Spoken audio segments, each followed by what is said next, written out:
At midday, we're hearing from a Decatur family who lost everything in an early morning house fire. We first brought this to you as breaking news on WAAY 31 News this morning.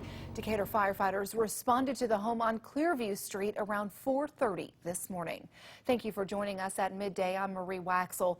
Firefighters told us they believe that fire started in a back corner of the home. WAAY 31's Rodnea Ross talked to a little girl who lived at that home. Decatur Fire Marshal tells me that this home on Clearview Street is likely a complete loss. And if I take a step behind the camera, I can show you that you can see from this home all the way from the front straight through the back. I was just shook of I couldn't believe the house was burning up. I mean, I was like, it couldn't happen, you know? I thought, this would never happen. 11-year-old Heaven Garth told me she lived in this home on Clearview Street with her mother, but they were staying at her grandmother's house when the fire started.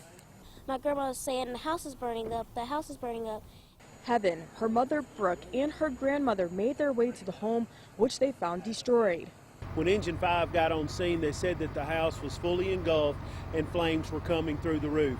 Heaven and her mom returned to the home after fire crews left, and they're shocked by the devastation the fire left behind. It just makes me feel sad because this was this is where I lived, and it's gone.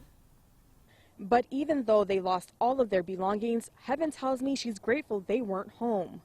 I was blessed that we wasn't here, because if we was here, my mom wouldn't be able to get out, and the entrance would have been burning down. We couldn't get out, and I'll be the only survivor probably. And at this time, the Decatur Fire Marshal tells me that they do believe that fire started in a back corner of the home in a utility area, but right now they are still investigating to try to find exactly what caused that fire to start.